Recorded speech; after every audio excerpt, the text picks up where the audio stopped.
नमस्कार। आज बाल महाभारत पाठ्यपुस्तक के अंतर्गत हम देवव्रत पाठ का व्याख्या देखेंगे।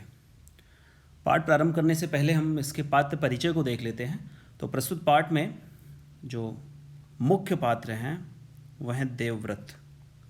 ये हैं देवव्रत, पहले पात्र।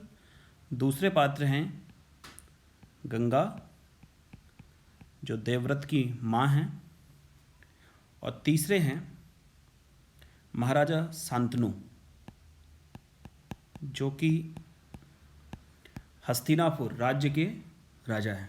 ठीक है, कहाँ के किंग हैं? हस्तिनापुर के।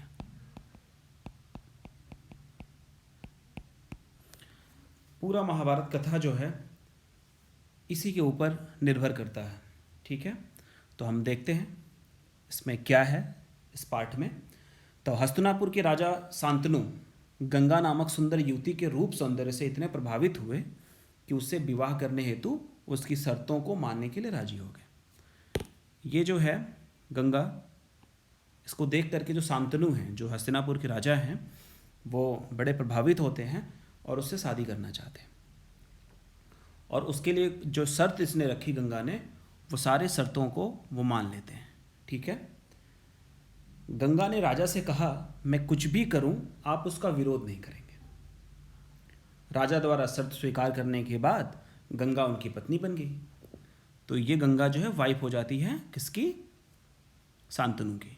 ठीक है, जो तीसरे पात्र हैं, जो किंग हैं हस्तिनापुर के, उनकी वाइफ बन जाती है, पत्नी बन जाती है। आगे गंगा से राजा के 7 पुत्र पैदा होते हैं।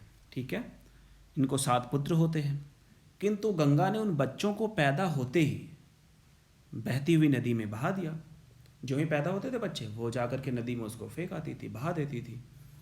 पुत्रों के साथ पत्नी के इस व्यवहार से राजा आश्चर्यचकित एवं दुखी थे। बड़े सरप्राइज होते थे कि ये क्या कर रही है, और वो दुखी भी होते थे बच्चों को नदी में फेंकते हुए देख करके। किंतु जो शर्त था उसके अनुसार वो कुछ नहीं कह पाते थे, क्योंकि गंगा को अपने मन की करने की छूट थी। गंगा ने 8वें बच्चे को जन्म दिया। 7 बच्चे को तो उसने गंगा में बहा दिया, 8वें बच्चे को जन्म देती है वह उसे भी नदी में फेंकने जाने लगी। वो उसे भी लेकर के नदी में जाने लगती है। तो शांतनु से इस बार नहीं रहा जाता है।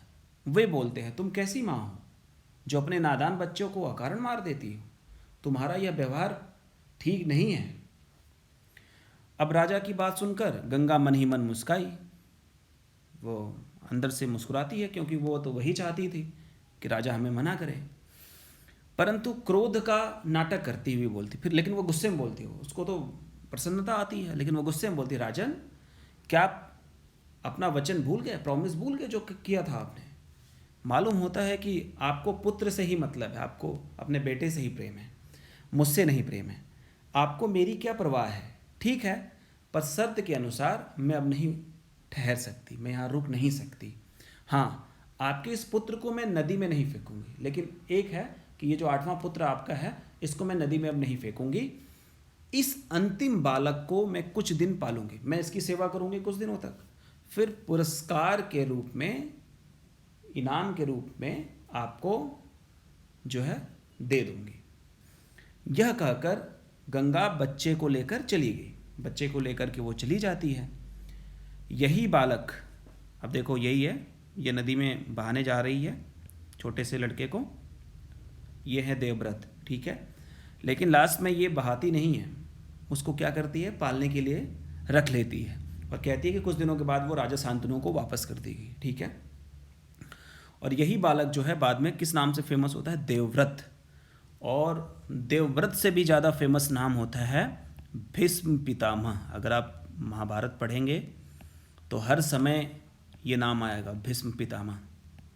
ठीक है, ये सबके पितामह थे, कौरव पांडव सबके पितामह थे। पितामह मतलब ग्रैंडफादर, बड़े सबसे। ठीक है, आगे है, कुछ दिनों के बाद एक दिन गंगा के तट पे, ठीक है, कुछ दिनों के बाद गंगा के तट पे जो है किनारे पे जाते हैं शांतनु। यही बालक देवव्रत था जो बाद में भीष्म नाम से प्रसिद्ध हुआ। वो नदी की बहती धारा में तीर चलाकर उसकी प्रचंड धारा को रोक रहा था। पानी जो है बह रहा है, फ्लो हो रहा है। तो ये जो पानी का जो नदी रिवर का फ्लो है वो इस एरो से रोक दे रहा था, और तीर मारता था, फ्लो जो है, बहाव जो है नदी का, वो क्या करता था, वो रुक जाता था। ये कौन देख रहा है? ये है भीष्म पितामह या देवव्रत, ठीक है।